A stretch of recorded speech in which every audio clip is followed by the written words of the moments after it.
السلام علیکم ناظرین، آج کا سچ کے ساتھ میں ہوں ندیم حسین۔ آج وزیر اعظم شہباز شریف نے ایک مرتبہ پھر اس امر کا اعادہ کیا ہے کہ وہ مذاکرات کے لیے تیار ہیں، لیکن انہوں نے کہا کہ مذاکرات کی آڑ میں بلیک میلنگ جو ہے وہ نہیں چلے گی۔ پاکستان تحریک انصاف جو ہے اس کا بھی عجیب معاملہ ہے کہ ایک جانب انہوں نے جو تحریک تحفظ آئین پاکستان کا پلیٹ فارم ہے اس کو مذاکرات کی دعوت دینے کے لیے یا وہاں پہ اپوزیشن کو اکٹھا کر کے کانفرنسز کرنے کے لیے رکھا ہوا ہے، اور جہاں تک ان کا اپنا معاملہ ہے اور ان کی لیڈرشپ جو ہے، جب اس سے بات ہوتی ہے تو وہ یہ بات کہتے ہیں کہ وہ اس حکومت سے بات چیت کے لیے تیار نہیں ہے، کیونکہ اس حکومت کے پاس کوئی مینڈیٹ ہی نہیں ہے، اور جب ان کے پاس مینڈیٹ ہی نہیں ہے، یہ کچھ کر ہی نہیں سکتے ہیں، کچھ دے ہی نہیں سکتے ہیں، تو کس چیز کے مذاکرات جو ہیں وہ ان کے ساتھ کیے جائیں۔ جبکہ حکومت کا موقف یہ ہے کہ اگر آپ نے کوئی ریلیف لینا ہے یا کوئی آپ چاہتے ہیں کہ حالات جو ہیں وہ بہتری کی طرف جائیں، تو آپ کو سیاستدانوں کو ہی مذاکرات جو ہیں وہ کرنے پڑیں گے، اور حکومت جو ہے وہ اس کے لیے تیار ہے۔ اسپیکر ایاز صادق جو ہیں انہوں نے بھی اپنے طور پر کوشش کر کے دیکھ لی، اور اسپیکر آفس کو استعمال کرتے ہوئے انہوں نے مذاکرات کا راستہ کھولنے کا ایک فریضہ سر انجام دیا، لیکن اس میں بھی کامیابی جو ہے وہ نہیں ہو سکی۔ اب بھی معاملات اس نوعیت پر ہیں کہ جہاں پر ٹکراؤ جو ہے وہی دکھائی دے رہا ہے، اور یہ بات نظر نہیں آ رہی ہے کہ کسی بھی طریقے سے مذاکرات جو ہیں وہ ممکن ہو سکے۔ دوسری طرف جو اپوزیشن جماعتیں ہیں وہ یہ بات کہتی ہیں کہ کسی ایک شخص کی رہائی کے ایجنڈے کو لے کر تو احتجاج نہیں ہو سکتا۔ ہاں، یہ ملک جو ہے اس کو آئین اور قانون کی بالادستی کے تحت چلائے جانے پر جو ہے وہ اتفاق ہو سکتا ہے، اور یہ ایک براڈر سپیکٹرم ہے کہ جس کے نیچے اپوزیشن جماعتیں اکٹھی ہو جائیں اور پھر وہ ایک دباؤ بڑھانے کی کوشش کریں تاکہ اس کے کوئی نتائج جو ہیں وہ حاصل کیے جا سکیں۔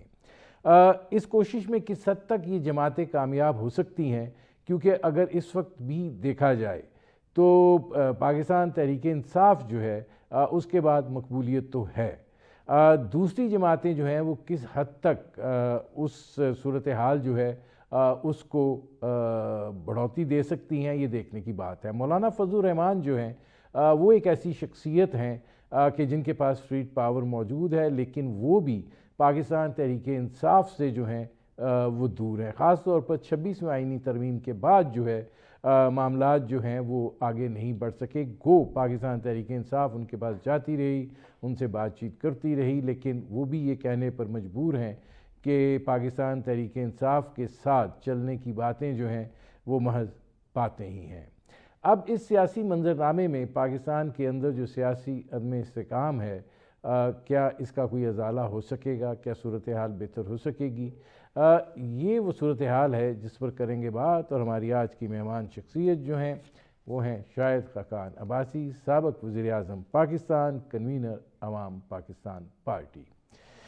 شاہد خاقان عباسی صاحب، کانفرنس تو ہو گئی تحریک تحفظ آئین پاکستان کے تحت، اعلامیہ بھی آ گیا، بڑا لمبا چوڑا اس کے اندر چیزیں تھیں، لیکن دکھائی یہ دیتا ہے کہ ٹھیک ہے پاکستان تحریک انصاف جو ہے وہ اس حد تک تھی ساتھ، لیکن ان کا تو ایک ہی ایجنڈا ہے، عمران خان کی رہائی۔ اب ایسی صورتحال میں جو تقاضے اس میں تھے، آئین، قانون، انسانی حقوق، بے شمار چیزیں تھیں، تو وہ کیسے آگے بڑھا جا سکتا ہے؟ دیکھیں، جو پی ٹی آئی کا جو یہ ایک نکاتی کا مطالبہ ہے جو کہ اب میرا خیال نہیں ہے۔ اچھا، اب نہیں ہے؟ جی، جو کم از کم معلوم ہوتا ہے کہ وہ اس میں شامل بھی ہوئے اور انہوں نے آئین اور قانون کی بات کی، اور میں شروع سے یہ بات کہہ رہا تھا کہ یہ ایک نکاتی ایجنڈا جو پی ٹی آئی نے رکھا ہے یہ سیاست نہیں ہو سکتی، اس پہ ایک آپ کی ڈیمانڈ ضرور ہو سکتی ہے، لیکن سیاست اس طرح نہیں ہوتی۔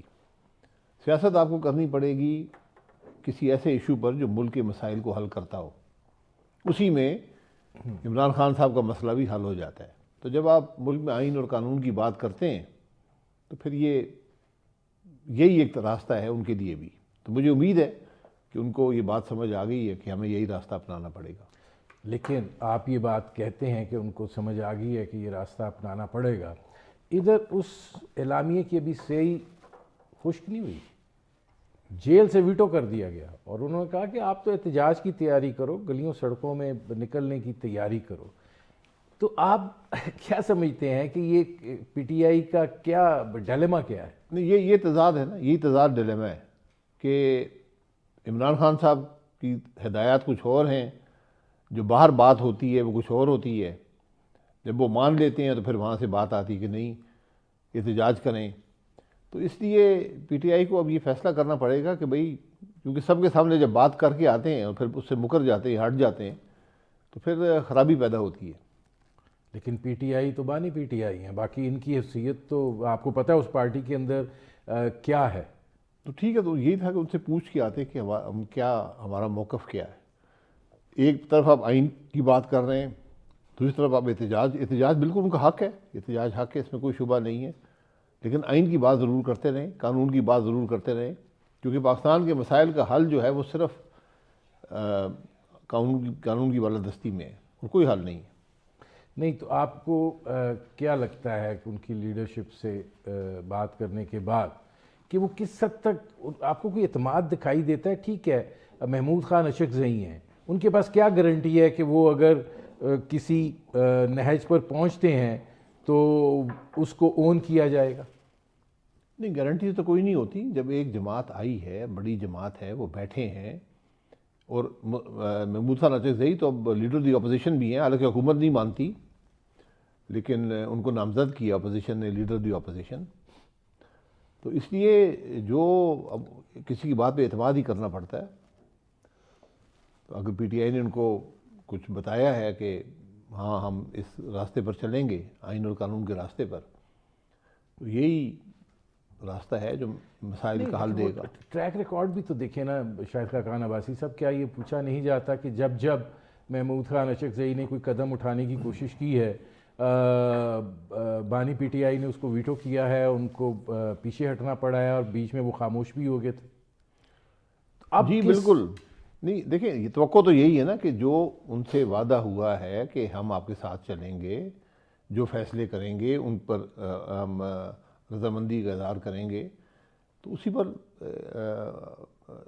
تحریک تحفظ آئین بھی اسی پر چلے گی، اسی راستے پر چلے گی. اس کانفرنس کی آپ کو افادیت کیا دکھائی دی کہ اس کا آگے پولیٹیکل جو آگے بڑھنا ہے اس میں کیا آپ کو نظر آیا؟ دیکھیں، ایک پولیٹیکل ڈائلاگ تو کریٹ ہوا نا کہ اپوزیشن بیٹھی ہے، جو اپوزیشن کی جماعتیں ہیں، جو لوگ آج ملک کے مسائل کے بارے میں پریشان ہیں، وہ سب وہاں بیٹھے، انہوں نے بات کی. اپنی 2 دن کی کانفرنس تھی اور بڑی، اس میں ہر معاشرے کے، سیاست کے ہر حصے کے لوگ تھے، اور انہوں نے کھل کر اپنی بات کی. کیونکہ اب تو بات کرنے کا موقع بھی ملک میں نہیں ہے، فنڈامنٹل رائٹ سسپینڈڈ ہیں، اور نہ میڈیا میں بات ہو سکتی ہے، نہ کوئی جلسہ جلوس ہو سکتا ہے. تو ایک خوف کا ماحول ہے، تو اس میں کم از کم یہ بات چیت تو ہو گئی. لیکن آپ یہ فرمائیے گا کہ آج جب آپ کسی ایک پارٹی کے ساتھ وابستہ ہو جاتے ہیں، شاہد خاقان عباسی صاحب ان کانفرنس میں جو لیڈران بیٹھے ہوئے تھے، جب آپ اسٹیبلشمنٹ کی بات کرتے ہیں تو کون تھا جس نے اسٹیبلشمنٹ سے فائدہ نہیں اٹھایا ہوا، یا جن کے کندھوں پر بیٹھ کر اس نے اقتدار کی سواری نہیں کی ہوئی؟ مطلب مفاد کی، یہ تو مفاد کی لڑائی ہے نا کہ یہ 2 مفاد ٹکرا رہے ہیں آپس میں. میں تو مفاد کے بارے میں نہیں جانتا ہوں نا کیا مفاد کس کو سمجھتے ہیں. میں تو ملک کے مفاد کی بات کر رہا ہوں کہ ملک کا مفاد کس چیز میں ہے، لوگوں کے مسائل کا حل کس چیز میں ہے. کیا وہ اسٹیبلشمنٹ کے کندھوں پر بیٹھ کر اقتدار میں آنے سے ہے؟ اگر وہ ہے تو پھر یہ آج جو حکومت ہے سب سے زیادہ کامیاب ہے. تو اس لیے ہمیں فیصلہ یہ کرنا پڑے گا کہ ملک کیسے آگے چلے گا. آج اس کی ضرورت ہے، اور وہ ہم یہ سمجھتے ہیں کہ صرف آئین اور قانون کا راستہ ہے. نہیں، آئین و قانون کا راستہ ہے تو حکومت تو یہ اس وقت موجود ہے نا، حکومت چل بھی رہی ہے، بری چل رہی ہے، عوامی مسائل حل نہیں ہو رہے، وہ ایک الگ بات ہے. لیکن آپ نے کچھ حاصل کرنا ہے تو پھر آپ نے ڈائلاگ کس کے ساتھ کرنا ہے؟ حکومت کے ساتھ کرنا ہے. پی ٹی آئی یہ کہتی ہے کہ ہم تو حکومت کو مانتے ہی نہیں، ان کا مینڈیٹ ہی نہیں ہے، ہم مذاکرات نہیں کرتے، ہم تو بات کریں گے وہ جو اصل جہاں پہ طاقت ہے. تو پھر کون سا آئین، کون سا قانون؟ تو پھر بات کر لیں. میں اب کیا کہہ سکتا ہوں؟ میں جو بات کر رہا ہوں، میں تو کسی کے ذاتی معاملات کی بات نہیں کر رہا. کہ میرا مسئلہ حل ہو جائے، میں جیل سے نکل آؤں یا مجھے اقتدار مل جائے، میں وہ بات نہیں کر رہا. میں بات کر رہا ہوں کہ ملک کے مسائل آج کیسے حل ہوں گے. اسی میں ان سب کے مسائل کا حل بھی ہے. اگر وہ ملک کی بات کر رہے ہیں، اس ملک کے لوگوں کی بات کر رہے ہیں، اگر وہ اپنی بات کر رہے ہیں، اپنی سیاست کی بات کر رہے ہیں، پھر مسئلے، پھر اس کے حل کچھ اور ہیں. لیکن اس کے لیے آپ یہ نہیں سمجھتے کہ ایک سیاسی ڈائیلاگ جو ہے وہی راستہ نکالے گا؟ سیاسی ڈائیلاگ کس سے کریں گے؟ سیاست تو ختم ہو چکی ہے. ملک میں کوئی سیاست نہیں ہے. جس ملک میں فنڈامنٹل رائٹس نہ ہوں وہاں سیاست نہیں رہتی. فنڈامنٹل رائٹ ہی آپ کو سیاست کی اجازت دیتا ہے. دیکھیں، فنڈامنٹل رائٹس تو ہر حکومت میں اپنے اپنے طرز اور اپنے اپنے پیمانے پر سلب ہوتے رہے ہیں، لیکن اس وقت جب آپ یہ کہتے ہیں کہ سیاسی ڈائیلاگ کس سے کریں، تو پھر آپ کانفرنسز کرتے رہیں. کانفرنس بھی ایک ڈائیلاگ کا حصہ ہے نا. نہیں، آپ کے دو dialogue- چوائسز ہیں، یا نہ مل کر بیٹھیں، نہ بات کریں. نہیں، مل کے ضرور بیٹھیں، لیکن اس مل بیٹھنے کا کوئی نتیجہ تو نکلنا چاہیے نا. اور وہ نتیجہ اسی وقت نکلے گا جو بھی حکومت وقت ہے، اس سے چاہے جو بھی آپ کا ایجنڈا ہے وہ اگر آپ سامنے رکھیں، وہ بیٹھیں، اور پھر اس میں سے کوئی راستہ نکلنے کی بات ہوگی، یا صرف ایک فریق یہ بات کرتا چلا جائے گا کہ آئین اور قانون کی بالادستی، اور پھر اس کا نتیجہ کیا ہوگا؟ نہیں، آپ اپنی بات کرتے رہیں. پہلا قدم تو یہ ہے نا. یہ ایک پروسیس ہے، یہ ایک دن کی بات نہیں ہوتی. یہ معاملہ ملک کے نظام اتنا خراب ہو چکا ہے کہ آج اس کے بارے میں بات کرنا بڑا ضروری ہے. یہ کیا خرابیاں ہیں، ان کے حل کیا ہیں. ورنہ جو اقتدار میں بیٹھے ہیں وہ اقتدار چھوڑنے کو تیار نہیں ہیں، اور اقتدار کی ان کرسیوں پر ہیں جو کرسی ان کی نہیں ہے. یہ بہت بڑی خرابی ہے ملک کے اندر. حل کیا ہے؟ حل آپ کو ملے گا جس دن ہم سب کو سمجھ آئے گی کہ ملک اس طرح نہیں چل سکتا، نہیں چل رہا اور نہیں چل سکتا. جب آپ کو اس بات پر آپ اتفاق کریں گے، آپ وقت گزار سکتے ہیں. نہیں، وہ اتفاق کس نے کرنا ہے اور کس کے ساتھ کرنا ہے؟ اتفاق جو اس ملک کے سیاسی اکابرین ہیں، جو اس ملک کے بارے میں حب الوطنی کے دعوے کرتے ہیں، جو یہ کہتے ہیں کہ ہم جناب اس ملک کے بڑے ہمدرد ہیں، عوام کے ہمدرد ہیں، ملک کے مسائل کا حل چاہتے ہیں. جب ان کو یہ نظر آئے گا کہ ملک تو نہیں چل رہا، عوام کی تکلیف میں ہر روز اضافہ ہوتا جا رہا ہے، اس دن ان کو حل ملنا شروع ہوگا. اگر آپ یہ سمجھیں گے کہ بالکل ہر چیز ٹھیک جا رہی ہے، ہم بالکل ٹھیک بیٹھے ہیں، ملک آئین اور قانون کے مطابق چل رہا ہے، ہماری جو کرسیاں ہیں وہ ہم نے حاصل کی ہوئی ہیں، تو پھر آپ کو حل نظر نہیں آئے گا. نہیں، تو پھر ایسی صورتحال میں جب یہ سچویشن ہو کہ مکالمہ جو ہے وہ صرف آپس میں ہی ہو، اور جن کو احساس دلوانا چاہیے، جن کے ساتھ بیٹھ کے مکالمہ کرنا چاہیے، ان کے ساتھ مکالمہ نہ ہو، تو پھر یہ تو ٹرین کی دو وہ پٹری کے دو وہ ہیں کہ اب چلتے رہیں. نہیں، وہ مکالمہ تو نہیں ہے نا اس وقت. کم از کم اپنی بات تو کریں نا. آپ اپنی بات کریں. اگر کسی نے سن لی، کسی کے کان تو سب کے ہیں، سن لی تو ان کو سمجھ آئی کہ یہ بات کوئی صحیح بات کر رہے ہیں، تو حل نکل آئے گا. اگر وہ یہ ماننے کو تیار ہی نہیں ہے کہ اپوزیشن بھی کوئی ہے. دیکھیں، وہ تو حکومت جو ہوتی ہے وہ تو اپنا جو سمجھتی ہے کہ وہ جو کر رہی ہے وہ ٹھیک کر رہی ہے. اگر کہیں پر خرابی ہے تو وہ ٹیبل پہ بیٹھ کے کچھ نکات آپ رکھیں گے، کچھ وہ رکھیں گے، پھر اس میں سے چاہے جلدی الیکشن کروا لیں، کچھ کرا لیں، کوئی نہ کوئی حل تو نکلے گا نا. اس صورت میں کیا ہوگا؟ پھر بیٹھے نا. بیٹھنے میں کوئی وہ رکاوٹ تو کہتے ہیں ہم بیٹھنے کے لیے تیار ہیں. کون؟ آج وزیر اعظم نے کہا، انہوں نے کہا ہم تیار ہیں، آ جائیں. وزیر اعظم نے جو وزیر اعظم اپوزیشن لیڈر کو ماننے پہ تیار نہیں ہے، کیا بات ماننے پہ تیار ہے؟ اپوزیشن نے قومی اسمبلی میں محمود خان اچکزئی کو لیڈر دی اپوزیشن نامینیٹ کیا ہے.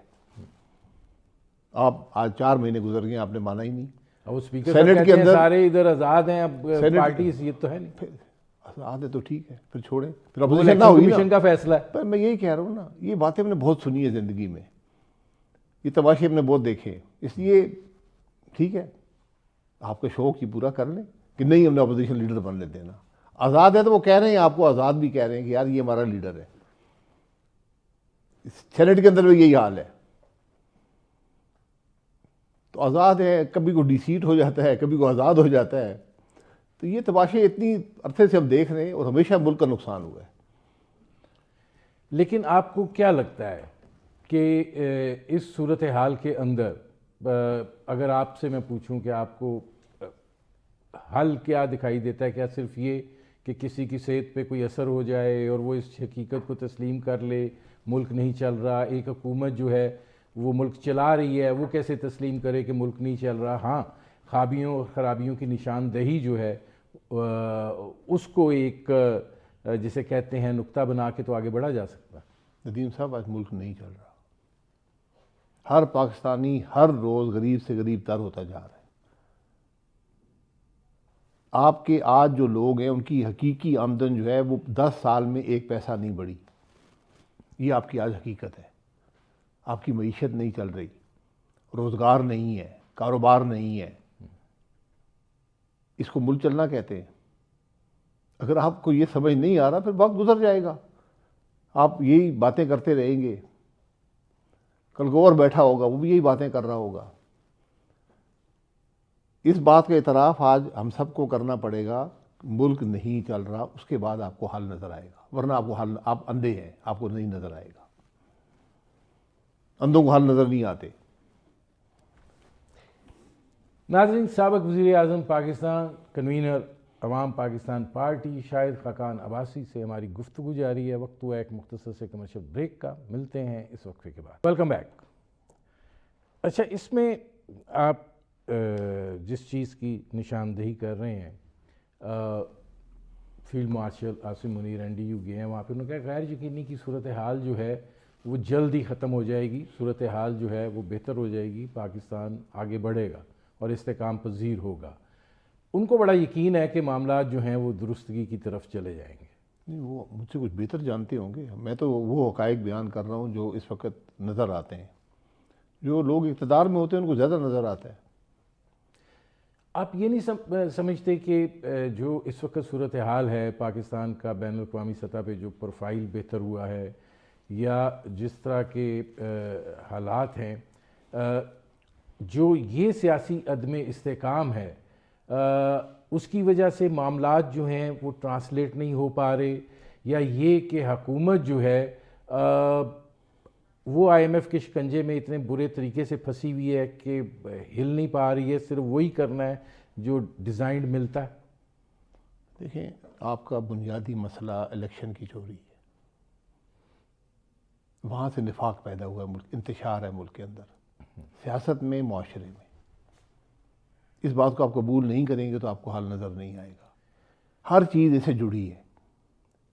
بین الاقوامی سطح پر آپ کی ساکھ میں اگر کوئی اضافہ ہوا ہے تو وہ آپ کے نوجوان کو روزگار نہیں دے گا، اس سے آپ کی گروتھ نہیں آئے گی، اس سے آپ کے لوگ امیر نہیں ہوں گے۔ آپ لوگوں کا خیال کریں، لوگوں کو دیکھیں ان کی حالت کیا ہے۔ جس ملک کے لوگوں کی آمدن 10 سال میں 1 پیسہ نہ بڑھی ہو، حقیقی آمدن، ان کو آپ کیا کہیں گے؟ جس کے نوجوان لائن لگا کر ملک سے، آپ جا کے اسلام آباد کی حالت دیکھیں، ایمبیسیوں کے باہر جا کے دیکھیں، جو کمپنیاں ویزے کے فارم لیتی ہیں وہاں جا کر دیکھیں، وہ پاکستان کی حقیقت ہے۔ کسان کا کیا حال ہے، کاروباری شخص کا کیا حال ہے۔ آپ کسی شعبے کو دیکھ لیں اور پھر آپ خام خیالی میں ہے کہ ملک چلتا ہے، ملک نہیں چل رہا۔ لیکن شاہد خاقان عباسی صاحب پھر وہیں پر آتے ہیں، اگر الیکشن بھی دوبارہ ہونے ہیں تو وہ کسی مذاکراتی عمل کے نتیجے میں، حکومت وقت کے ساتھ کسی بات چیت کے نتیجے میں ہونے ہیں، یا یہ کہ وہ احتجاج سے ہونے ہیں، مارداڑ سے ہونے ہیں، جلاؤ گراؤ سے ہونے ہیں؟ سر، آئین کے تحت ہونے ہیں، آئین کو قبول کریں۔ جو کچھ ہوگا، ملک جب آئین کے تحت چلے گا پھر ملک آگے بڑھے گا۔ یہ ساری کانفرنس کا یہی مقصد تھا کہ آئین کے علاوہ آپ کے پاس راستہ نہیں ہے۔ اس بات کو آپ سمجھ لیں تو آپ جتنی جلدی سمجھیں گے اتنا بہتر ہے۔ الیکشن سے لوگوں کا اعتماد اٹھ گیا ہے۔ الیکشن چوری ہوتے ہیں اس ملک میں، عوام کا مینڈیٹ چوری ہو جاتا ہے۔ اقتدار میں وہ لوگ آتے ہیں جو عوام کے نمائندے نہیں ہوتے۔ پھر جو عوام کے نمائندے بھی، الیکشن بھی اگر چوری ہوا ہے، جو عوام کے نمائندے آتے ہیں وہ کتنا آئین پر انہوں نے عمل کیا یا کرتے ہیں؟ آپ 10 سال کی بات کر رہے ہیں، 10 سال میں کوئی ایک حکومت تو نہیں تھی نا؟ میں سب کی بات کر رہا ہوں نا، میں کسی ایک کی بات نہیں کر رہا ہوں، میں آج کی بات، آج کی حالات سب کے سامنے ہیں۔ اس سے جو پہلے تھے ان کے بھی حالات سب کے سامنے تھے۔ تو جب بھی ملک کے اندر آئین کے مطابق حکومت رہی ہے، جہاں الیکشن اس طرح چوری نہیں ہوئے، یہ بڑا فارمولا کون سا الیکشن ہے جس کے اندر جی وہ فرق ہے نا، سلسلہ نہیں ہوا؟ ہاں، اگر آپ وہ کہتے ہیں نا سلسلہ نہیں ہوا، تو جس میں کم چوری ہوتی تھی اس کے اندر خرابی کم ہوتی تھی، جب چوری بڑھتی گئی تو خرابی بڑھتی گئی۔ یہ معیار اگر ہم نے رکھنا ہے تو یہ میرا جواب ہے۔ نہیں تو پھر اگر مسئلہ یہ ہے کہ آپ آئین اور قانون کی اور آئین کی بالادستی کی بات تو کہہ رہے ہیں، لیکن جب بھی آپ الیکشن کروا لیجئے، جو بھی حکومت آئے گی وہ آئین کی بالادستی کے تحت ہی آئے گی نا۔ وہ کتنی آئین کو بالادست رکھے گی، وہ بلکہ اس سے بدترین صورتحال نہیں آئی نا، یہی تو مشکل ہے۔ دو حکومتیں 18 کی اور 24 کی، یہ آئین کو مکمل طور پر توڑ کے آئی ہیں۔ یہ عوام کے مینڈیٹ کی مکمل نفی تھی دونوں حکومتیں۔ اس سے پہلے ہاں مداخلت رہی ہے، کہیں 2%، 5%، 10%، 100% نہیں تھی۔ اب جو جنرل فیض حمید کا سلسلہ ہوا ہے اور اس کے نتیجے میں جو چیزیں سامنے آئی ہیں، انہوں نے 2018 کا نقشہ اور 2024 کے اور اس کے بعد کے حوالے سے جو مستقبل کا پلان تھا وہ بھی تو آشکار کیا ہے نا۔ اگر وہ امپلیمنٹ ہوتا تو پھر کس نے یہاں بات کرنی تھی آئین کی بالادستی کی، قانون کی بالادستی کی؟ پھر وہ جتنے چیمپئن ہیں سب بھول چکے ہوئے ہوتے۔ میں ان آشکاری اور یہ جو آپ بتا رہے ہیں میرے سے کوئی تعلق نہیں ہے۔ میں آئین کی بات کر رہا ہوں۔ آئین کل کسی نے توڑا تو وہ بھی غلط تھا، اگر آج توڑ رہا ہے وہ بھی غلط ہے، 20 سال پہلے توڑا تھا وہ بھی غلط تھا۔ ان سب چیزوں نے ملک کا نقصان ہی کیا ہے، کوئی فائدہ نہیں دے سکی۔ تو سر وہ جو کانفرنس کے اندر بیٹھے ہوئے ہیں وہ اس کے شریک کار رہے ہیں نا جی؟ سر شریک کار رہے ہیں تو ان کو پروسیکیوٹ کریں، جو شریک کار رہے ہیں ان کو نکال دیں وہاں سے۔ سارے شریک کار ہیں، جو اقتدار وہ بھی شریک کار ہیں، جو وہاں بیٹھے ہوئے شریک کار ہیں۔ پھر مسئلہ یہ ہے نا کہ ملک کا کیا بنے گا؟ ہاں، اب یہی سوال ہے کہ کیسے اس آئین کی عملداری جو ہے وہ کون یقینی بنائے گا، کس طریقے سے ہوگی؟ سر کوئی بات تو کر رہے ہیں نا آج کے آئین کے مطابق ہو، اس کی بات ہی سن لیں۔ سر وہ لوگ بات کر رہے ہیں کہ جن کی بات میں وزن دکھائی نہیں دیتا ہے، جن کا عمل جو ہے ماضی کا عمل وہ مستقبل کے حوالے سے وزن بات غلط کر رہے ہیں۔ اگر غلط بات کر رہے ہیں کہ نہیں ملک کو آئین کے مطابق نہیں چلنا چاہیے تو ٹھیک ہے، سب اس پہ چل پڑتے ہیں۔ شاہ صاحب گزارش یہ ہے کہ یہی حکومت جو ہے یہ کل کو اپوزیشن میں آتی ہے، یہ سب سے بڑے ہوں گے کہ جی ملک کو آئین کے مطابق چلنا چاہیے۔ پھر اللہ کرے تو آج شروع کر دینا اس کام کو، کل کا انتظار کیوں اس لیے کہ نہ وہ کریں گے نہ وہ کریں گے۔ بات کرسی کی ہے نا، ہمیں کرسی عزیز ہے۔ ہاں تو پھر جس طرح بھی مل جائے تو بس ٹھیک ہے، پھر ٹھیک ہے، ملک ایسے ہی چلتا رہے گا، اس طرح ہی جس طرح 78 سال چلتا رہا ایسے پھر چلتا رہے گا۔ آپ کو یہ بات سمجھ نہیں آتی کہ آپ کا ملک کے لوگ سر سمجھ آتی ہے، غریب سے غریب تر ہوتے جا رہے ہیں۔ سمجھ آتی ہے غریب سے آپ یہ بات نہیں، پہلے مجھ سے اتفاق کر لینا، میں غلط کہہ رہا ہوں، مجھے اس سے اتفاق ہے۔ اس کا حل ڈھونڈیں پھر۔ بے روزگاری بڑھ رہی ہے، بالکل ہے، مہنگائی بڑھ رہی ہے، بالکل ہے، گروتھ نہیں ہو پا رہی ہے، بالکل، نظام سارا ختم ہو گیا ملک کے اندر، کوئی نظام نہیں ہے، بہت ساری چیزیں ہیں۔ لیکن کہنے کی بات یہ ہے کہ اس میں کیا کوئی ذمہ داری سے مبرہ ہو سکتا ہے؟ آپ سب سے پہلے ذمہ داری ڈھونڈتے رہے، ذمہ داری سارے ذمہ دار ہیں، کون نہیں ہے؟ دیکھیں شاہد خاقان عباسی صاحب، پہلے تو حکومت سمیت آپ سارے مل کے بیٹھیں اور وہ جسے کہتے ہیں نا بشرف آئین ہوں، پھر کوئی بات آگے چلے گی نا۔ جب آپ بشرف آئین ہی نہیں ہوں گے تو پھر کیسے چلے گی؟ سب نے حلف اٹھایا ہوا آئین کا، کس نے نہیں اٹھایا ہوا حلف؟ جب آپ یہ بات کہتے ہیں کہ بات ہو رہی ہے تو پھر حکومت کو بھی شامل کریں نا کہ کوئی عملی کون سی بات ہو رہی ہے؟ یہ جو کانفرنس کے اندر آپ کہہ رہے ہیں بھائی حکومت اپنی بات حکومت کہہ دے جی ہم ملک آئین کے مطابق چلائیں گے، ہم الیکشن چوری نہیں ہونے دیں گے، تو وہ کہہ دیں گے ہاں اگلے الیکشن تک، پھر آپ ویٹ کریں۔ سر حقیقت تو سب جانتے ہیں نا کہ کیا ہے۔ جب اتنی ایک بڑی خرابی پیدا ہو گئی ہے الیکشن کی چوری کی وجہ سے، آج اس کا حل نکالیں نا، آپ کو حل نکالنا ہے۔ حل میں کچھ کرسیوں کی قربانی دینی پڑے گی۔ کرسی کی قربانی تو آپ کو لگتا ہے نہیں، ابھی تک اپوزیشن لیڈر نہیں دینے کے لیے تیار ہوتا ہے، آپ کہتے ہیں نہیں دی نا، کسی نے نہیں دی، نہ دے سکتے، اتنے بڑے ہم نہیں ہیں، بدقسمتی سے اتنی ہماری سوچ نہیں ہے۔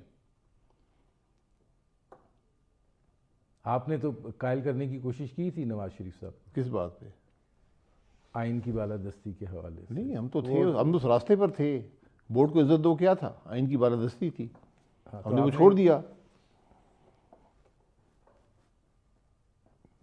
دیکھیں آسان راستہ تھا نا، 8 فروری کو کہہ دیتے ہم الیکشن ہار گئے، بات ختم ہو جاتی. آج ملک کے حالات فرق ہوتے. لیکن اب جب یہ سارا سلسلہ جو ہے کہ یہیں پر آ کر ختم ہونا ہے کہ آئین کے مطابق ملک کو چلنا چاہیے، تو سر وہ سیاستدانوں نے فیصلہ کرنا ہے نا. پہلے سیاستدان تو نہیں، فیصلہ صرف سیاستدان نہیں ہے، سب ہے اس کے اندر. نہیں، پہلے آپ تو ایکا کریں نا کہ سر ہاں. ایکا سیاستدان کیسے ایکا کر سکتے ہیں؟ سیاستدان تو بینیفیشری ہے سارے نظام کے. کچھ کل بینیفیشری تھے، کچھ آج بینیفیشری ہے. آپ کو اپنی سوچ بدلنی ہوگی، اپنا رویہ بدلنا ہوگا. آپ کو یقین کرنا پڑے گا کہ ملک میں آئین اور قانون کے بغیر ملک آگے نہیں بڑھ سکتا. جس دن آپ کو یہ بات سمجھ آئے گی، جو آپ پاکستان میں حکومت مرضی لے آئیں نہیں چل سکتی. سب حکومت کر چکے نا، کس نے حکومت نہیں کی؟ 3 سال 8 مہینے عمران خان صاحب حکومت کر کے گئے. آج بھی ان کے پاس ایک حکومت ہے. 3 سال سے اوپر اس جماعت کو ہو گئے حکومت کرتے ہوئے. یہ جو کولیشن بنا ہوا ہے پاکستان کی باقی سب جماعتوں کا، اس نے کیا حاصل کیا؟ لیکن آپ اس مہم کو لے کر چلے ہیں کہ ملک آئین اور قانون کے مطابق چلنا چاہیے. سر میں اسے اتفاق کرتا ہوں، میں اس بات سے اتفاق کرتا ہوں. اس چیز کو کتنی پذیرائی ملی؟ سر کوئی نہ ہو، آپ کے بہتر راستہ میں آپ کے ساتھ چلنے کو تیار ہوں. میں یہ سمجھتا ہوں کہ ملک جب تک آئین اور قانون کے مطابق، جیسے رول آف لا کہتے ہیں، جس کو پوری دنیا یہ بات کہتی ہے، صرف میں نہیں کہتا، کہ ملک رول آف لا پہ نہیں چلیں گے ترقی نہیں کریں گے. آپ اس کی نفی کرنا چاہتے ہیں، آپ کی مرضی ہے. لیکن میں یہی آپ سے جاننا چاہ رہا ہوں کہ رول آف لا پہ کیسے پہنچیں گے؟ کیا کوئی نیشنل ڈائیلاگ آپ نہیں، سجیسٹ آپ کو سر کرتے ہیں؟ نظر نہیں آتا کہ رول آف لا کیا ہوتا ہے؟ نہیں پہنچیں گے اس مقصد، جس مقصد کی آپ سر بات. پہنچیں گے، بات کریں گے تو پہنچیں گے نا. یقین رکھیں گے اس بات پر تو پہنچیں گے کہ یہی راستہ ہے. ہم تو ابھی یہاں پر بھی نہیں پہنچے. پہلی ہم نے پاس کی نہیں ہے تو ماسٹر کی ڈگری کرنا چاہتے ہیں. پہلی جماعت تو پاس کرے نا. کچی کہتے تھے ہمارے، اور آپ کے بارے میں کچی کہتے تھے. نہیں، وہ جو ہے کیس کو کہتے ہیں، جب صورتحال یہ ہے تو پھر کیا فائدہ ہے؟ مطلب پھر یہ نظام تو پھر اسی طرح ہی چلے گا نا. مبارک ہو. اگر اس ملک کے لوگوں کا نصیب یہی ہے کہ اس ملک کے سیاستدان جن کو یہ بات سمجھ نہیں آتی کہ ملک قانون کے مطابق نہیں چلے گا تو نہیں آگے ترقی کر سکتا، تو ان کا پھر نصیب یہی ہے. پھر ٹھیک ہے، بھگتتے رہیں گے جب تک ہے. پھر ایک دن سڑک پہ فیصلہ ہوگا. سڑک پہ کون فیصلہ کرے گا؟ فیصلہ ہو جائے گا. یہ ایک فطری بات ہوتی ہے. جب نظام ناکام ہو جائے پھر ایک اور راستہ نکلتا ہے. سب نظام ناکام ہو جائے راستہ نکلتا ہے. اصل میں جب بھوک زیادہ ہو جائے تو راستے پھر دکھائی دیتے ہیں. وہی میں کہہ رہا ہوں نا، نظام آپ کی کو ناکامی. لگتا ہے کہ جس رفتار سے لوگ باہر جا رہے ہیں، جس رفتار سے ترسیلات زر آ رہی ہیں، جس رفتار سے یہ سارا ہے، اور اس وقت کا وہ کیفیت نہیں ہے، آپ کو لگتا ہے کہ سڑکوں پہ لوگ وہ کیفیت بڑی تیزی سے پیدا ہو جاتی ہے. کچھ ممالک میں جلدی ہوتی ہے، کچھ میں دیر میں ہوتی ہے. ہمارا کچھ دیر والا معاملہ ہے، اس کا انتظار نہیں کرنا چاہیے. پولیٹیکل لیڈرشپ کی ذمہ داری ہوتی ہے اس خرابی سے پہلے ملک کے معاملات کو ٹھیک کرے. جب ملک کے سارے نظام ناکام ہو گئے ہیں، آج ملک میں کوئی نظام نہیں چل رہا، میں پورے دعوے سے آپ کو کہہ رہا ہوں. پولیٹیکل لیڈرشپ کیا کرے؟ معاملات کو درست کرے. کیسے؟ بھائی بات چیت سے، اپنے عمل سے. آج آپ حکومت میں ہیں نا، یہ پی ٹی آئی کے بھی ذمہ ہے. اپنی حکومت جائیں اور چلائیں. وفاق میں تمام جماعتیں بیٹھی اپنی حکومتیں چلائیں. پنجاب کی حکومت کو چلائیں، سندھ کی حکومت کو چلائیں، بلوچستان کی حکومت کو چلائیں. حکومتیں آپ کے پاس ہیں، کیوں نہیں کام کرتے؟ اپنے معاملات کو درست کریں نا. اپنی حکومت کو ایک ماڈل بنائیں کہ ہاں دیکھیں یہ ایک ماڈل ہے ملک کے لیے. یہ فیصلہ کریں ملک کو کیا ریفارمز چاہیے، ان ریفارمز کو امپلیمنٹ کریں. آپ بات بھی نہیں کر سکتے، اتنی سوچ بھی نہیں ہے. نہیں، آپ یہ چاہتے ہیں کہ حکومت جو ہے وہ اپنے معاملات کو اصلاحاتی طرز عمل کے ذریعے درست کرے. حکومت چلائیں، ملک کو ترقی دیں، اس کو راستے پر ڈالیں، ریفارمز کریں، نظام کی خرابیاں دور کریں. یہ چوائس نہیں ہوتی، یہ ذمہ داری ہوتی ہے، اس لیے اس کرسی پر بیٹھتے ہیں. آپ کو کیا لگتا ہے کہ جو صورتحال تھی، اور آپ ذرا ظاہر ہے جو میکرو اکنامک انڈیکیٹرز کا وہ کہتے ہیں کہ ہم نے معیشت کو استحکام پذیر کیا ہے، تو آپ کو لگتا ہے کہ اگر ہماری فائنینشیل سچویشن ٹھیک ہو تو پھر باقی معاملات بھی درستگی کی طرف جانا شروع ہو جائیں گے، یہ آئی ایم ایف کے شکنجے سے ہم نکل آئیں؟ مائکرو اکنامک انڈیکیٹر بھی ہوتے ہیں. ہاں، وہ زیادہ عوام کا تعلق مائکرو سے ہوتا ہے، وہ زیادہ تو وہ امپورٹنٹ. بہت خراب ہے. ہاں، بہت خراب ہے. اس لیے آپ کی درستگی ممکن نہیں ہے. آپ آئی ایم ایف شکنجے میں رہیں گے. آپ قرضے کتنے اس حکومت نے لے لیے ہیں، اس سے پچھلی نے کتنے لیے تھے، اس سے پہلے کتنے لیے گئے، آج مجموعی قرضے کتنے ہیں، عوام پہ ٹیکس کا بوجھ کیا ہے. یہ سب چیزیں دیکھیں نا ذرا، اس کا حل نکالیں. جتنا ٹائم آپ ایک دوسرے کو جیلوں میں ڈالنے میں گزارتے ہیں، ایک دوسرے کی ہتک کرنے میں، بےزتی کرنے میں، ان پر قدغنیں لگانے میں گزارتے ہیں، کچھ ملک کے لیے بھی بات کریں. اتنا ٹائم ملک کے لیے بھی دیں، ملک کی عوام کے مسائل کو دیں. ایک مسئلہ یہ حکومت حل کر سکی ہے، ایک مسئلہ اسے پچھلی حکومت نے حل کیا تھا. مسائل تو ہر حکومت میں رہے ہیں سر، بڑھتے گئے ہیں، بڑھتے گئے. تکلیف کی شدت جو ہے وہ وقت گزرنے کے ساتھ ساتھ بڑی ہے، اس میں سب کا حصہ ہے، اور ظاہر ہے کہ کوئی اس سے مبرہ نہیں ہو سکتا. آپ کو لگتا ہے کہ جب اقتدار کی کرسی پر بیٹھا جاتا ہے تو عوام جو ہیں وہ دکھائی دیتے ہیں وہاں سے؟ اگر آپ خود کرسی آپ کی ہو تو دکھائی دیتے ہیں، کرسی کسی اور کی ہو تو دکھائی نہیں دیتے. دیکھیں، یہ حصے، میں حصوں کی بات کبھی نہیں کرتا، سب ذمہ دار ہیں. مجھے اس شخص کا، اس ادارے کا نام بتا دیں جو ذمہ دار نہیں ہے. سب ذمہ دار ہیں. ذمہ داری کو چھوڑیں، آپ نے اکاؤنٹیبلٹی کرنی ہے. ہم سب یہاں پر اکاؤنٹیبلٹی کرتے رہتے ہیں. آج تک آپ نے ایک کرپٹ آدمی اس ملک میں پکڑا نہیں ہے. اگر آپ قانون کو امپلیمنٹ کریں، آج ایوان خالی ہو جائیں گے اس ملک کے سارے، اپوزیشن خالی ہو جائے گی. ہم لوگوں کو بیوقوف بنا رہے ہیں. اکاؤنٹیبلٹی ہو رہی ہے، نیب بنی ہوئی ہے، ایف آئی اے ہے، پتہ نہیں اور کیا کیا ادارے ہیں.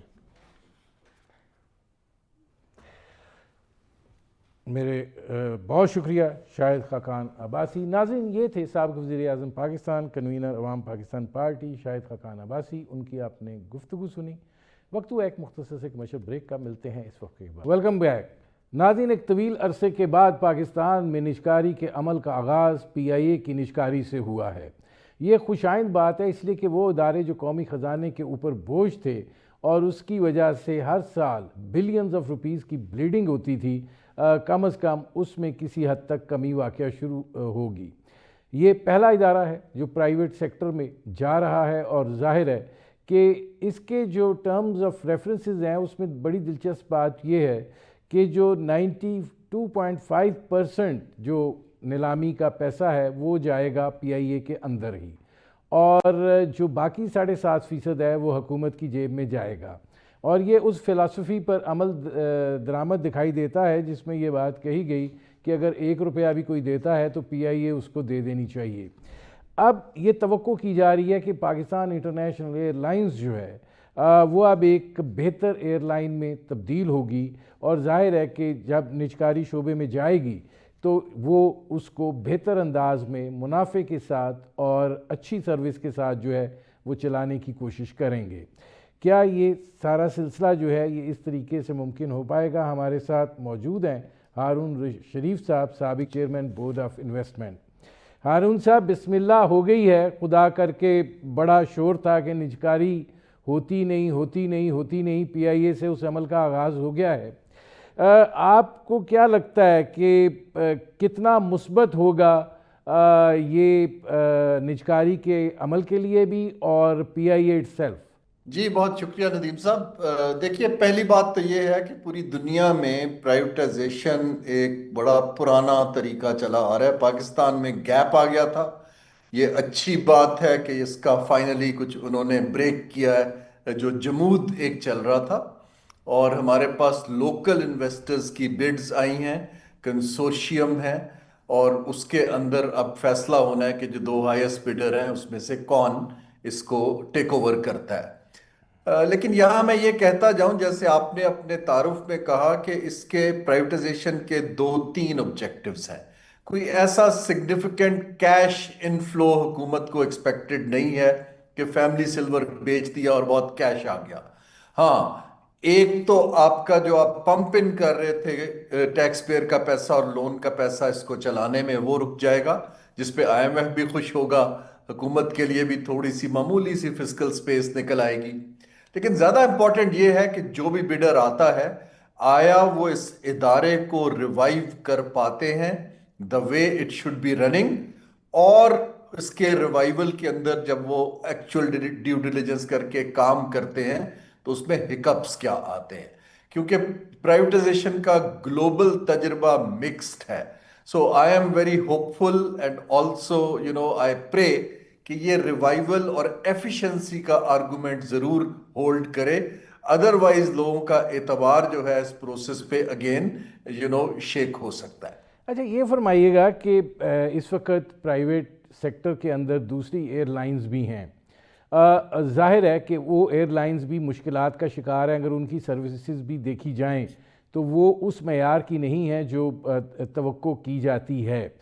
پی آئی اے کے اوپر ایک اعتبار یقیناً لوگوں کا ہے اور تھا بھی, اور ظاہر ہے کہ پاکستان کی ایک ایسی ایئر لائن جس نے ایک اسکائز کے اندر بڑا اپنا نام بھی کمایا ہے. تو آپ کو کیا لگتا ہے کہ مستقبل میں جو اس کے مسائل ہیں, ظاہر ہے مسائل بھی بہت بڑے ہیں, وہ حل ہو پائیں گے؟ اور یہ ایک اس وقت جس صورتحال میں ہے وہ فائنینشیل کرائسس کی ہے, نئے جہازوں کی ضرورت ہے, تو کیا وہ اس کو مینٹین کر پائے گی, یا یہ کہ رن آف دا مل دوسری پرائیویٹ ایئر لائنز کی طرح یہ بھی ایک ایئر لائن ہو جائے گی؟ جی مجھے جو لگتا یہ ہے, اگر تو ان کنسورشیم کے اندر کوئی بڑا انٹرنیشنل ایویشن کا نام شامل ہوتا پھر تو آپ کی اس بات پہ یقیناً ہمیں وہ ملتا کانفیڈنس کہ جی یہ ایئر لائن نہ صرف ریوائیو ہوگی بلکہ بڑے لیول پہ کمپیٹ کرے گی. ابھی جو لوکل گروپس ہیں وہ اتنی بڑی ٹرانزیکشن کے بعد مجھے لگتا ہے کہ اس کو 1-2 سال کنسالیڈیٹ کریں گے, اس کی مینجمنٹ ٹھیک کریں گے, کچھ نئے پلین انڈکٹ کریں گے, تو یہ ایک لانگر ٹرم پروسیس مجھے دکھائی دیتا ہے. اور اگر خدا نخواستہ وہ زمینیں بیچنی شروع کر دیں اور کچھ اور شروع کر دیں تو دیٹ وڈ بی انفارچونیٹ, جیسے کہ فنڈ مینیجرز کے ساتھ ہمارا تجربہ کے ایس سی میں ہوا پرائیویٹائزیشن کا. تو expertise of aviation industry and running an airline کو ایکوائر کرنا بتائے گا کہ جو بڈر ہے جو جیتتا ہے بولی اس کی seriousness to run it as a global airline ہے, یا وہ گریجول طریقے سے چھوٹے سے چلنا شروع کریں گے. اچھا اب یہ فرمائیے گا کہ جو ایک تو ظاہر ہے کہ پی آئی اے چاہے جس بھی ابھی کنڈیشن میں ہے ایک بڑا نام ہے, انٹرنیشنل روٹس بھی بحال ہونا شروع ہو گئے ہیں, اور ظاہر ہے کہ اس سے بھی ایک بڑی افادیت جو ہے وہ بنی ہے. پی آئی اے کا چھوٹا فلیٹ ہے لیکن مؤثر فلیٹ ہے ان کمپیریزن تو جو دوسری پرائیویٹ ایئر لائنز ہیں, وہ اس اعتبار سے اس کمپیٹیٹیونیس کے اندر نہیں ہیں. تو کتنا آسان ہوگا اس لیول کو یہاں سے آگے بڑھانا اور پھر اس کو مینٹین کرنا؟ یہ دیکھیں پی آئی اے کا ایک فرینچائز ویلیو ہے, ایک خاص طور پہ پاکستانی ڈائسپرا میں اور ریجن میں نام ہے, ان کے پاس لوکریٹو روٹس ہیں, لیکن جو راٹ ہے ان ٹرمز آف انسٹیٹیوشنل ڈکے اس کی, کیونکہ جب تک انڈیپینڈنٹ آڈٹس نہیں ہوں گے, اسیسمنٹس نہیں ہوگی, تب تک بتانا مشکل ہے. سو اب یہ انویسٹرز کے اوپر ہے. میں again I go for efficiency argument for privatisation rather than making money organisation. دیکھیں یہ جو بورڈ کے اندر لوگ ہیں یا تجربہ کار لوگ ہیں ان کی میں بہت قدر کرتا ہوں، لیکن گلوبل اس وقت جو ایئر لائن انڈسٹری ہے پوسٹ کووڈ، ان کے چیلنجز بہت بڑے ہیں. اس لیے سسٹمز لینے کے لیے it would be better for them to have a strategic alliance with a global player, کیونکہ ان کے ایک بنے بنائے ٹیسٹڈ سسٹمز پھر پی آئی اے کے سسٹم کو امپروو کر پائیں گے. یہاں پر یہ ہے کہ اس وقت تو بیس لائن بہت لو ہے اور وہاں سے اٹھانا آسان ہوگا، but can you sustain and grow? میرے حساب سے یہ 3 سے 5 سال کا پروسیس ہے. یہ ٹائم بتائے گا. جیسے یو کے میں جب پرائیویٹائزیشن ہوئی تھی خاص طور پہ برٹش ریل کی، اس میں وقت لگا تھا دیکھتے ہوئے کہ اس کا امپیکٹ کیا آتا ہے. آیا حکومت کے پاس اتنی کیپیبلٹی ہے کہ وہ ریگولیٹ کر سکیں کہ جناب یہ پیسہ واقعی صحیح جگہ پہ انجیکٹ کیا جا رہا ہے یا نہیں کیا جا رہا؟ اب یہ بہت سے سوالات ہیں جو ٹائم بتائے گا. لیکن اچھی بات یہ ہے کہ ایک door has been opened and we all are hoping کہ یہ جو ڈور بند نہیں ہوگا اور مزید بڑے لاس میکنگ ادارے گورنمنٹ کی کمرشل ہاتھ سے نکل جائیں گے. اچھا، ایک سوال پھر اس کے بعد میں ذرا ایک اور بات بھی آپ سے کرنا چاہ رہا ہوں. یہ فرمائیے گا، آپ جو کہہ رہے ہیں ایویشن پارٹنر کی، کیا اس سے ان کے ویسٹڈ انٹرسٹ جو ہیں وہ زیادہ نہ چھا جاتے اور جو بنیادی مقصد تھا کہ ایک ہماری نشانی بھی ہواؤں میں رہے وہ متاثر ہوتا؟ جی میں تو ٹیکنیکل الائنس کی بات کر رہا ہوں. آئی ایم ناٹ سیئنگ کہ آپ ان کو شیئر ہولڈنگ دے دیں. دیکھیے نا، جیسے کچھ اب دنیا کے اندر قطر ہے، انہوں نے ایئرپورٹ مینجمنٹ کے اندر ایک ایکسپرٹیز حاصل کر لی ہے اسی طرح بہت سی ایئر لائنز ہیں جنہوں نے اس کے سسٹمز اور پروسیجرز اور ایروپلین لیزنگ کے کام جن میں ان کو مہارت ہے. ٹرکش ایئر ویز ہے، ایمریٹس ہے، دوسرے ہیں. سو اٹس آلویز گڈ کہ آپ اپنی شیئر ہولڈنگ تو آپ کے پاس آ گئی، لیکن اب آپ مینجمنٹ، آپریشنل مینجمنٹ کے لیے ورلڈ کلاس کسی کے ساتھ پارٹنرشپ کر لیں. اس کے اندر ویسٹڈ انٹرسٹ تھوڑی آتے ہیں، ان کو تو آپ نے کے پی آئیز بتانے ہیں کہ آپ نے کیا آؤٹ کم دینا ہے، اور انہوں نے پیسہ کمانا ہے اور اس میں آ جاتے ہیں. تو یہ ایک ٹیسٹڈ ماڈل ہے دنیا میں جس کو لوگ یوز کرتے ہیں. دیکھیے یہ ہر انڈسٹری کو چلانے کے ڈائنامکس فرق ہوتے ہیں. جہاں تک بورڈ کو مینج کرنا ہے، پالیسی بنانی ہے، وہ ایک چیز ہے. لیکن ایویشن کی جو میں نے بتایا پوسٹ کووڈ جو مینجمنٹ ہے، it's very cutting edge competitive. تو آئی جسٹ ہوپ کہ یہ لوگ یا تو ایسے لوگوں کو ہائر کر پائیں یا پھر کسی کے ساتھ کچھ اسٹریٹجک پارٹنرشپ کر پائیں تاکہ ادارہ ریوائیو ہو. دیکھیں یہ بہت ضروری ہے. اگر ادارہ ریوائیو نہیں ہوتا، بھلے پروفٹیبل ہونے کا مطلب یہ نہیں ہے کہ ریوائیو ہو جائے in terms of efficiency and services. یہ اعتماد بنائے گا لوگوں کا کہ حکومت جو ہے وہ صحیح راستے پر ہے اور لوگوں کی اونرشپ آف فیوچر پرائیویٹائزیشن کے اندر آسان ہو جائے گی. تو یہ ایک بہت بڑا ٹیسٹ کیس ہے. اچھا، یہ فرمائیے گا کہ اب آپ کیا سمجھتے ہیں کہ یہ جو پی آئی اے کی نجکاری ہے یہ ایک سنگ میل بنے گی آگے جو ادارے ہیں ان کی نجکاری کے لیے، اور آپ کو کیا ہوپس دکھائی دیتی ہیں کہ اس میں سرمایہ کار جو ہیں کس حد تک دلچسپی کا اظہار کر سکتے ہیں؟ ظاہر ہے پی آئی اے کا معاملہ ذرا مختلف ہے، لیکن جب آپ اس طرف جاتے ہیں تو پھر جو پورا اسپیکٹرم ہے اس کو دیکھا جاتا ہے. یہ دیکھیں جو بڑے لاس میکنگ ادارے ہیں، پاکستان سٹیل ہے، پاکستان ریلویز ہے، پی آئی اے ہے، ان کی پرائیویٹائزیشن کمپلیکیٹڈ ہوتی ہے، طویل ہوتی ہے، لارج سکیل ہوتی ہے. میری ایڈوائس، کیونکہ میں خود بھی کیبنٹ کی جو کمیٹی ہے پرائیویٹائزیشن اس کا ممبر رہا ہوں، میرے حساب سے اعتماد بحال کرنے کے لیے آپ کو چھوٹے پروفٹیبل اداروں کو جلدی سے جلدی پرائیویٹائزیشن کی لسٹ پہ رکھنا چاہیے. اگر ہم ٹرانسپیرنٹلی اور ایفیشنٹلی 3-4 ٹرانزیکشن 2026 میں کر لیتے ہیں تو گورنمنٹ کا بھی اعتماد بڑھے گا، لوگوں کا بھی اعتماد بڑھے گا، اور جو پروسپیکٹیو انویسٹرز ہیں ان کا بھی اعتماد بڑھے گا، rather than going for very large scale privatization جس کے اندر کمپلیکیشنز بھی ہیں، یونینز بھی ہیں، ویسٹڈ انٹرسٹ بھی زیادہ ہیں، اور گورنمنٹ کی پالیٹکس بھی آ جاتی ہے. تو میری تو یہ رائے ہوگی کہ بجائے اس کے کہ آپ بہت بڑی ڈیلز کریں، پک اپ 3-3 4-4 5-5 ارب روپے کے جو یونٹس ہیں یا 10 کے، تاکہ آپ اس کے اندر لوگوں کو دکھا سکیں کہ گورنمنٹ نے فیصلہ کر لیا ہے کہ ہم کمرشل انٹرپرائز نہیں چلائیں گے۔ بہت شکریہ ہارون شریف صاحب۔ ناظرین، یہ تھے سابق چیئرمین بے وائی ہارون شریف، ان کی آپ نے گفتگو سنی۔ اب تک کے لیے اتنا ہی، اجازت دیجیے، اللہ حافظ۔